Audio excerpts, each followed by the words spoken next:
विश्वास को अंग, विश्वास को अंग। तेरे किए कुछ होवत नाई, सोच करे क्यों जीव अज्ञानी।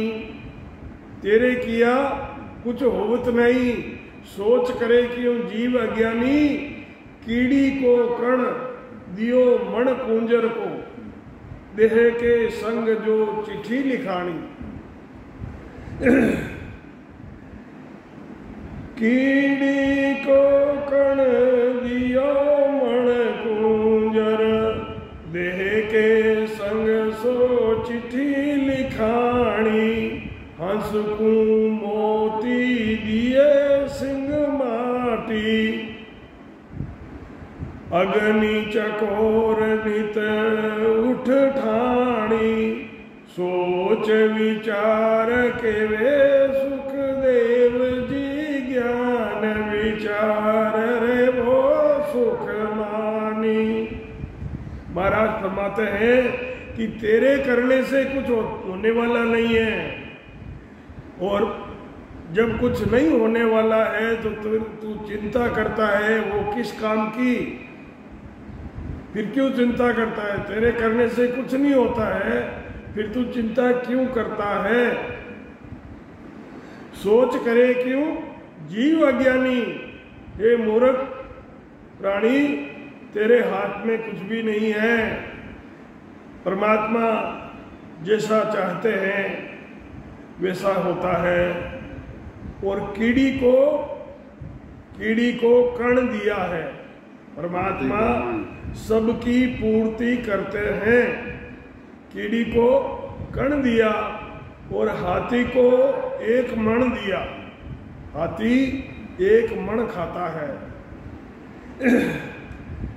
कण दियो मण कुंजर, शरीर के साथ जो चिट्ठी लिखी हुई है कि भाई इसको कण चाहिए, इसको मण चाहिए, इसको रोटी चाहिए।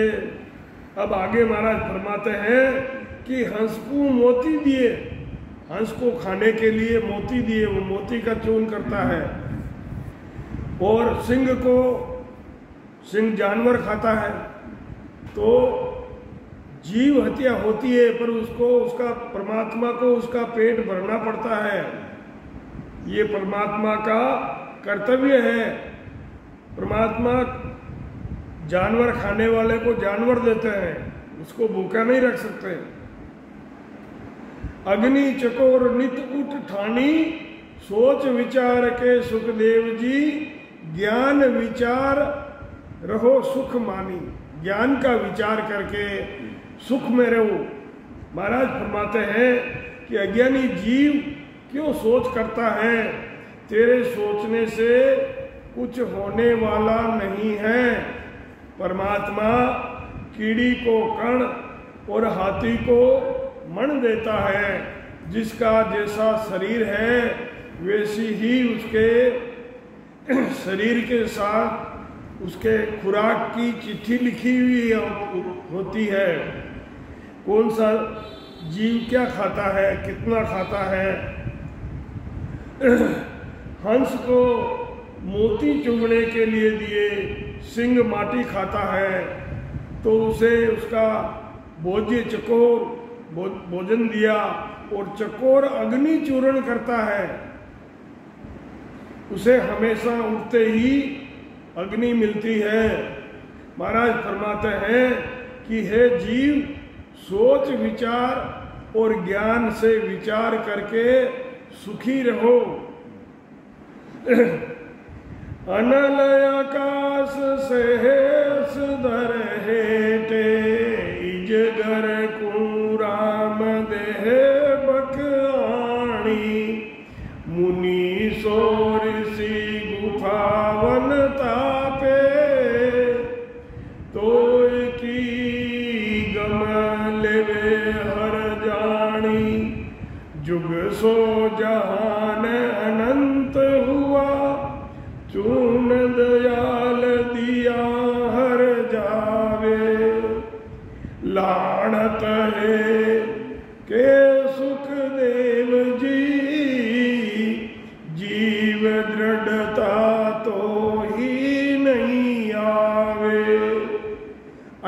पक्षी आकाश में ही उड़ता रहता है, वो कभी जमीन पर नहीं आता है, पर उसका पेट परमात्मा वहाँ आकाश में उड़ते हुए का भी बढ़ते हैं। इजगर वो चल फिर नहीं सकता है, शरीर उसका इतना भारी होता है, तो 3 दिन से वो मुंह खोल के बैठता है तो 3 दिन से बक उसके मुंह में जाता है। तो इजगर को राम देवे बक आनी, मुनि सो ऋषि मुनि गुफा बना के गुफा में तपस्या कर रहे होते हैं, तो परमात्मा उनकी वहाँ सुधि लेते हैं, उनका भरण पोषण वहीं करते हैं। तोय को ताय की गम लेवे हर जानी, जुग सो जहान अनंत हुआ।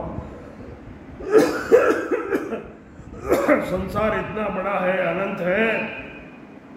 चून दयाल दिया हर जावे, सबकी खुराक परमात्मा पूरी करते हैं। महाराज फरमाते हैं कि हे जीव तुझे लानत है,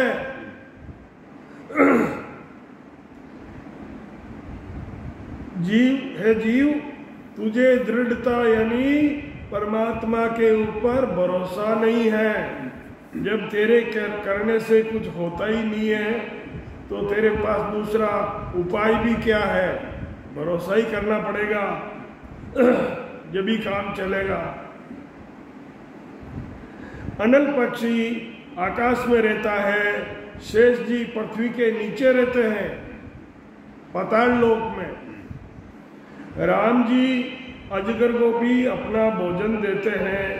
मुनि और ऋषि वन में गुफा बनाकर तपस्या करते हैं, उनकी शुद्ध परमात्मा लेते हैं। युग भी अनंत हो गए और सृष्टि भी अनंत हो गई, परमात्मा सबका भरण पोषण कर रहे हैं अनंत युगों से, और युगों युगों में जीवों का विस्तार हो रहा है, पर परमात्मा सबकी पूर्ति करते हैं। ये नहीं है कि भाई किसी की पूर्ति नहीं की। भूखा सोता है पर भूखा उठता है, पर भूखा सोता नहीं है।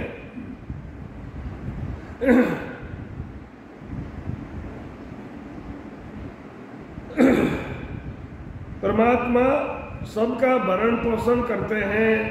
महाराज फरमाते हैं कि हे जीव तुझे धिक्कार है जो ईश्वर पर तुझे भरोसा नहीं है। उठत दा पुकारत डोले, कौन भरे नर पेट जू मेरो, तरसना तोख लिए गल डोले, माया संगर वे नित चेरो। 8 मास नव गर्भ में दिया, कहाँ धन संग कहाँ जूंडेरो। सोच विचार के वे सुख देव जी, गेहूं बावे सोई सींचो गेरो। महाराज फरमाते हैं कि मनुष्य उड़ते ही परमात्मा को पुकारने लगते हैं, हाय तौबा मचाते हैं कि मेरा पेट भराई कैसे होगी। तृष्णा और तोप को गले में लिए फिरता है।